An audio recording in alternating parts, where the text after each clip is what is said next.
ಓಂ ಶಾಂತಿ. Channel ವಿಡಿಯೋಗಳ ಹೆಚ್ಚಿನ ಮಾಹಿತಿಗಾಗಿ ಸಬ್ಸ್ಕ್ರೈಬ್ ಬಟನ್ಗೆ ಕ್ಲಿಕ್ ಮಾಡಿ ನಮ್ಮ ಚಾನೆಲ್ಗೆ ಸಬ್ಸ್ಕ್ರೈಬ್ ಮಾಡಿ. ಈ ವಿಡಿಯೋ ಇಷ್ಟವಾದಲ್ಲಿ ಲೈಕ್ ಮಾಡಿ, ಶೇರ್ ಮಾಡಿ ಹಾಗೂ ಕಮೆಂಟ್ ಮಾಡಿ. ಓಂ ಶಾಂತಿ. ಭಾರತದ ಪ್ರಾಚೀನ ರಾಜಯೋಗ ಮಾಡಲು ಅನೇಕ ನಿಯಮಗಳನ್ನು ನಾವು ಇಲ್ಲಿ ತಿಳಿದುಕೊಳ್ಳೋಣ. ಯಾವ ರೀತಿ ಪರಮಾತ್ಮ ಪ್ರೇಮ ಸಾಗರನಾಗಿದ್ದಾನೆ, ಸರ್ವಶಕ್ತಿವಂತ, ಸರ್ವರ ಉದ್ಧಾರಕ ಪರಮಾತ್ಮನನ್ನು ನಾವು ತಂದೆ ಸಖ ಎಂದು ಪ್ರೀತಿಯಿಂದ ನೆನಪು ಮಾಡುತ್ತೇವೆ. ಸತ್ಯ ಪರಿಚಯವನ್ನು ಪಡೆದು ಈಗ ನಮ್ಮ ಬುದ್ಧಿಯೋಗವನ್ನು ಪರಮಾತ್ಮನ ಜೊತೆಗೆ ನಿಜವಾಗಿಯೂ ಜೋಡಿಸುತ್ತಿದ್ದೇವೆ. ರಾಜಯೋಗ ಪರಮಾತ್ಮ ನಾನು ನಿನ್ನ ಮಗುವಾಗಿದ್ದೇನೆ, ಪರಮಾತ್ಮನ ಪ್ರಕಾಶ, ನಿಮ್ಮ ಎಲ್ಲ ಆಜ್ಞೆಗಳನ್ನು, ನಮ್ಮ ಪಾಪಗಳನ್ನು ಭಸ್ಮ ಮಾಡಿ ನಿಮ್ಮ ಮಾರ್ಗದರ್ಶನದಲ್ಲಿ ಈಗ ಸಂಪೂರ್ಣ ಯೋಗಿಯಾಗಿ ಪವಿತ್ರನಾಗುತ್ತೇನೆ. ನನ್ನ ಆತ್ಮ ಪವಿತ್ರ ಆಗ್ತಾ ಇದೆ. ಪರಮಾತ್ಮ ನಾನು ನಿಮ್ಮಿಂದ ಅಗಲಿದ್ದು ಬಹಳ ಸಮಯ ನಂತರ ನಿಮ್ಮನ್ನು ಈಗ ಮತ್ತೆ ಪುನಃ ಸಂಗಮಯುಗದಲ್ಲಿ ಪಡೆದಿದ್ದೇನೆ. ಪರಮಾತ್ಮ ನೀವು ನಿಜವಾದ ಮಾರ್ಗದರ್ಶಿಯಾಗಿದ್ದೀರಿ.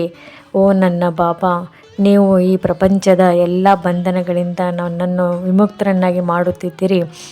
ಹಾಗಿದ್ರೆ ಈ ಒಂದು ರಾಜಯೋಗ ಧ್ಯಾನ ಮಾಡುತ್ತಾ ಪರಮಾತ್ಮನ ಮಿಲನವನ್ನು ಆಚರಿಸುತ್ತಾ ಆ ಒಂದು ಆನಂದದ ಅನುಭವದಲ್ಲಿ ಮಗ್ನರಾಗಿ ಬಿಡೋಣ.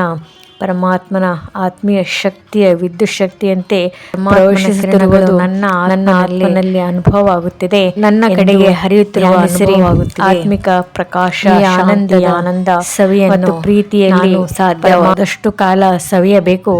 ಪರಮಾತ್ಮನ ಜೊತೆಗೆ ಏಕಾಗ್ರ ಚಿತ್ತತೆಯಿಂದ ಭಗ್ನ ಆಗದೆ ನಾನು ಮನನ ಮಾಡಲು ಪ್ರಾರಂಭಿಸೋಣ.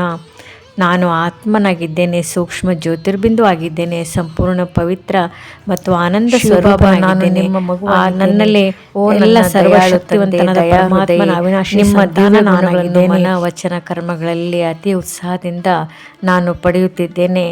ನಾನು ಪಂಚವಿಕಾರಗಳ ವಶೀಭೂತನಾಗಿ ಹಾನಿಗೊಳಗಾಗುವಂತಹ ಅಥವಾ ಅನ್ಯರು ತೊಂದರೆಗೀಡಾಗುವಂತಹ ಕರ್ಮಗಳನ್ನು ಮಾಡುವುದಿಲ್ಲ. ನಾನು ನಿರ್ವಿಕಾರಿಯಾಗಿ ದೈವಿ ಪದವಿಯನ್ನು ಪಡೆಯುತ್ತೇನೆ.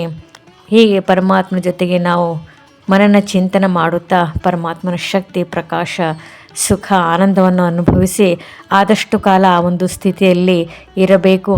ಈ ರೀತಿ ಅಭ್ಯಾಸ ಮಾಡುವುದರಿಂದ ಈ ಒಂದು ರಾಜಯೋಗ ಪವಿತ್ರ ಶಕ್ತಿ, ಪ್ರಕಾಶ, ಶಾಂತಿ, ಪ್ರೇಮದಿಂದ ತುಂಬಿದ ಶಕ್ತಿಶಾಲಿ ಆತ್ಮನಾಗಿ ನಮ್ಮ ಒಂದು ಅಗತ್ಯಕ್ಕೆ ಆಗುವುದು. ಈಶ್ವರ್ಯ ಜ್ಞಾನ ಹಾಗೂ ದಿವ್ಯ ಗುಣಗಳ ವಿವಿಧ ವಿಷಯಗಳ ಮೇಲೆ ನಾವು ಮನನ ಚಿಂತನೆ ಮಾಡುವುದು.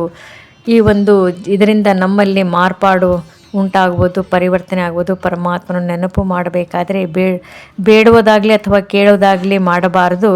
ಪರಮಾತ್ಮನನ್ನು ಅಪಾರವಾದ ಪ್ರೇಮ ಮತ್ತು ಪ್ರೀತಿಯಿಂದ ನೆನಪು ಮಾಡಬೇಕು. ನನಗೆ ಶಾಂತಿಯನ್ನು ಕರುಣಿಸು, ಸುಖವನ್ನು ದಯಪಾಲಿಸುವ, ಆಹಾರವನ್ನು ಕೊಡು ಎಂದು ಪ್ರಾರ್ಥಿಸುವುದು ವಾಸ್ತವಿಕ ಯೋಗವಲ್ಲ. ಯೋಗದ ಸರಿಯಾದ ರೀತಿಯಲ್ಲ. ನಾವು ಸರ್ವಶಕ್ತಿದಾತ, ಆನಂದದಾತ ಮಕ್ಕಳಾಗಿದ್ದೇವೆ. ಪರಮಾತ್ಮ ನಿಮ್ಮನ್ನು ನಾನು ಸಂಪೂರ್ಣವಾಗಿ ಈ ರೀತಿ ಬೇಡುವ ಸಹ ನೀವು ನಮಗೋಸ್ಕರ ಈ ಪ್ರಪಂಚದಲ್ಲಿ ಅವತರಣೆಯಾಗಿ ಬಂದಿರಿ ಮತ್ತು ನೀವು ಕರುಣಾಸಾಗರರು ಇತ್ಯಾದಿ. ಈ ರೀತಿಯಾಗಿ ಪರಮಾತ್ಮನ ಗುಣಗಾನ ಮಾಡುವ ಮನನ ಚಿಂತನೆ ಮಾಡೋಣ.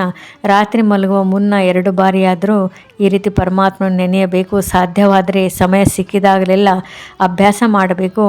ಎಷ್ಟು ನಾವು ಅಭ್ಯಾಸ ಮಾಡುತ್ತೀವೋ ಅಷ್ಟು ಸುಖಗಳ ಪ್ರಾಪ್ತಿ, ಪವಿತ್ರರು ಆಗ್ತಾ ಹೋಗುತ್ತೇವೆ. ಹಗಲಿನಲ್ಲಿ ಸಹ ಹಾಗಾಗಿ ಕೆಲವು ನಿಮಿಷಗಳ ಅಭ್ಯಾಸ ಮಾಡಬೇಕು.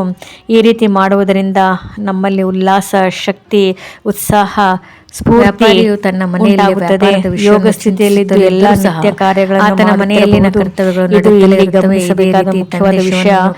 2 ಅಥವಾ ಹೆಚ್ಚು ಕೆಲಸಗಳನ್ನು ಒಂದೇ ಸಮಯದಲ್ಲಿ ಮಾಡಲು ಸಾಧ್ಯ. ದೂರವಾಣಿ ಯಂತ್ರದ ಮೂಲಕ ಯಾರನ್ನಾದರೂ ಸಂಪರ್ಕ ಬೆಳೆಸಬೇಕಾದರೆ ಸರಿಯಾದ ಸಂಖ್ಯೆಯನ್ನು ಉಪಯೋಗಿಸಬೇಕು ಮತ್ತು ರೇಡಿಯೋ ಮತ್ತು ಟೆಲಿವಿಷನ್ ಉಪಯೋಗಿಸಬೇಕಾದರೆ ಸರಿಯಾದ ತರಂಗಗಳು ನಮಗೆ ಸಿಗಬೇಕು.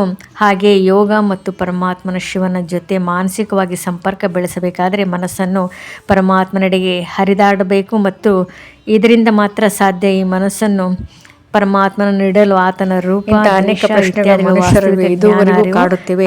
ಈ ಎಲ್ಲ ವಿಷಯಗಳನ್ನು ತಿಳಿದಾಗ ಮಾತ್ರ ನಾವು ಪರಮಾತ್ಮನ ಪರಿಚಯದಿಂದ, ಸಂಬಂಧದಿಂದ, ಪ್ರೀತಿಯಿಂದ ಈಸಿಯಾಗಿ ಸಹಜವಾಗಿ ನೆನಪು ಮಾಡಲು ಸಾಧ್ಯವಾಗುತ್ತದೆ.